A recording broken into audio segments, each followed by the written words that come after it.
Good evening, and welcome to Nox Historia. Tonight, we travel to the world of Mughal India. So set the day down. Whatever it asked of you, it has already been given. There is nothing left to do now, nothing left to solve, no hour left to keep. The lamps are lit somewhere ahead of us, and the road is soft with dust that has held the day's warmth. Come with me, slowly, and let the present loosen its grip. We are going somewhere very old and very calm. We are traveling to northern India, to the plains along a wide, slow river in the years around the year 1600. This is the reign of the Emperor Akbar, who came to the throne as a boy in 1556 and will rule until 1605, nearly half a century of a single, steadying hand. His empire stretches across most of the north of the subcontinent, and its heart beats here, in the red-walled city of Agra, and in a second city he raised nearby out of red sandstone, a place called Fatehpur Sikri. And here is something most people never learn. We tend to imagine an empire like this as one single thing, one people, one faith, one way of doing things. But Akbar's court is nothing of the sort. It is a deliberate blending. Persian poets and Hindu painters, Muslim scholars and Rajput princes, all folded together on purpose by a ruler who was curious about everything and who could not, himself, read a single word. He was almost certainly unlettered his whole life, and he built one of the great libraries of the age anyway, and had it read aloud to him, book after book, deep into the night. You do not need to remember any of this. If you happen to fall asleep before we reach the end, that is exactly what this is for. So let us begin. Let us walk in through the gates of Agra as the light is going. The great walls here are new. The fort was raised in red sandstone from 1565 onward, stone quarried and cut and fitted while men who are still alive can remember the empty ground. The stone has drunk the whole day's sun, and as you pass beneath the gateway, you can feel the warmth coming back off it, gentle as breath. Above you, the sandstone has turned the color of a ripe apricot in the last light. The guards nod you through without a word. There is no hurry in them, and there is no hurry in you. See how the market is folding itself away for the night. The great bazaars of Agra ran for a mile and more, and by day they roared. Cloth sellers and grain merchants, men weighing saffron against tiny brass weights, others stacking melons that had been carried down from the north, for the Mughals loved their melons and their grapes, and grieved when they could not get them. Akbar so treasured the fruit of his family's old homeland in Central Asia that he had it brought down over the passes at great expense, and the taste of a good melon could put him in mind of an entire country. But now the day's trade is settling. A merchant folds a bolt of muslin so fine it slides through his hands like water and disappears into a fold no larger than your palm. A cloth so light and so prized that it traveled the length of the known world. A boy sweeps a threshold. Someone is packing away small clay cups. The smell of the place softens from dust and leather into wood smoke, and drifting from a doorway, cardamom and warm ghee. Lamps are being lit along the street, one after another, little points of orange bloom, and the great roar of the day thins to a murmur, and then to almost nothing. Step with me through a low wooden doorway, off the street and into a courtyard home. This is how a comfortable family lives here, not in a single room stacked with others, but around an open square of sky. The house turns its back on the street and opens its face inward onto a courtyard, so that the noise and dust stay outside, and the family's life is kept private and cool in the middle. Thick walls, small windows to the street, and this quiet green heart. There is a low tree in one corner and a string bed, a charpai, its woven surface loose and welcoming. The paving underfoot is still giving back the day's heat to the cooling air. Now, the heart of the house is the hearth, and we are drawn to it as everyone always is. In the kitchen, a low clay stove glows, banked coals under a heavy iron pot. A woman lifts the lid, and steam rolls up carrying the smell of rice and lentils and butter. This is khichdi, the plainest and most beloved dish in all of India. Split moon and rice cooked soft together in ghee. It is so ordinary that a laborer eats it, and yet the emperor's own cooks prepare it too. We know this for certain because a careful man named Abul Fazl wrote it all down.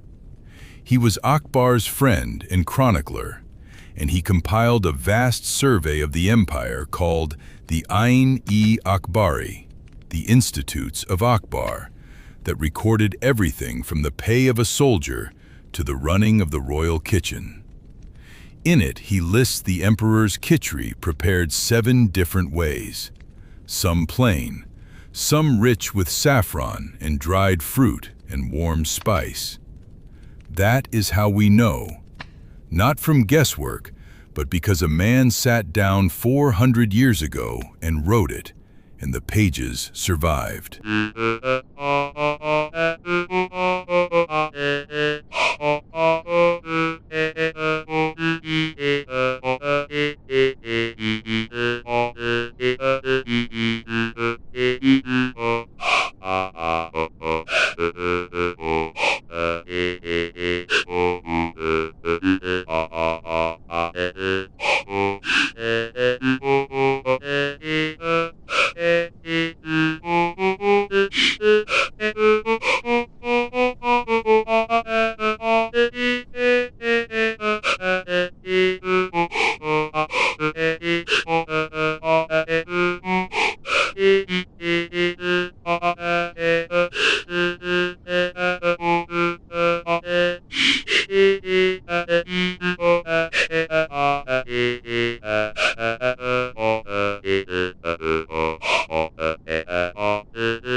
But we have had enough of halls. Let us slip out into the garden, into the part of the house where the day's private life is lived. The Mughals were the great garden makers of their age. They laid out their gardens by rule and geometry, a square divided into four, quartered by walkways, a pattern they had carried down from Persia in Central Asia, an image of paradise made level and green on the earth. In the cool of the evening, this is where the household gathers. Roses have been planted for their scent, and the scent is strongest now, released by the cooling air. There are jasmine and night-flowering blooms that keep their perfume for exactly this hour, as though the garden, too, saves its best for the end of the day. These four-part gardens were so loved by the Mughals that they carried the pattern with them everywhere they settled, and planted them for the living to walk in, and, later, around the tombs of those they had lost. A green square of order laid down against the vastness of the plain. A small promised paradise a person could actually sit inside. The women of the house move here freely in the privacy of their own walls, talking low, and children who should be asleep chase the last of their energy between the flower beds until someone gathers them in. Above, the first stars are coming through a sky going from rose to deep blue to something near black. It is late now and warm, and so let us climb with me to the flat roof, because this is where much of northern India goes to sleep in the hot season. The house has kept the day's heat in its walls, but up here the air has begun to move, the faintest current off the plain, and it is cool and clean. Beds are carried up, the same simple woven charpays, and set out under the open sky.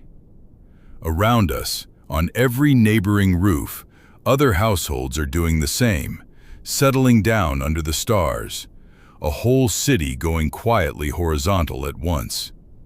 A child is already asleep. Someone murmurs. A dog settles somewhere below.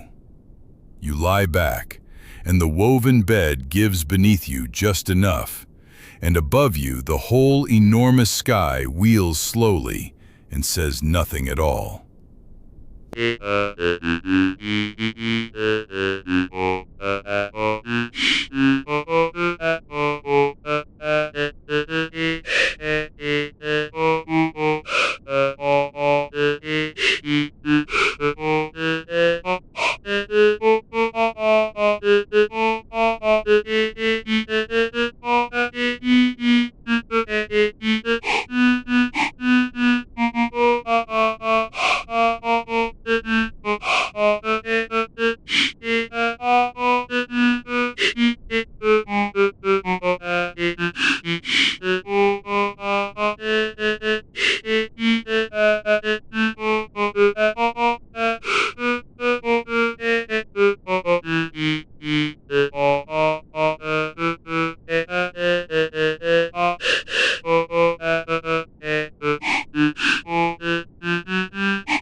The old poets of Persia knew this hour and wrote for it, and their verses were loved in this court and murmured in these gardens.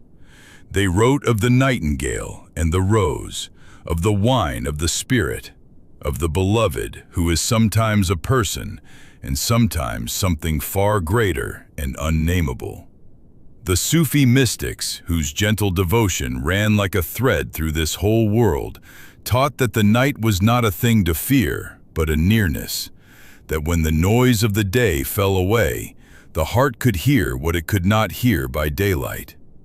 One old image they loved was this, that the human soul is a reed cut from the reed bed, and all its music is the sound of its longing to return home, to rest. You do not need to hold the idea. Let it pass over you like the melody in the courtyard did, felt more than followed, a soft insistence that all of this, the day, the striving, the holding on, is only ever on its way toward rest. The city is sleeping now. On 1,000 rooftops in Agra, the families lie under the stars. The painters have set down their brushes. The last lamp in the last window has been pinched out. The musician's instrument lies quiet in its cloth. The great red gate stands watch over its empty courtyards under the moon, patient as it will be for centuries. The whole vast, curious, gentle experiment of Akbar's world has folded itself down into breathing and stillness, as you, perhaps, are sleeping now. So let go of the last of it, whatever you are still holding. The day is behind you. The road is dark and soft. The stone is warm. The stars are turning, and there is nothing left that needs you tonight. Sleep well, and when you are ready to travel again, Nox Historia will be waiting. Good night.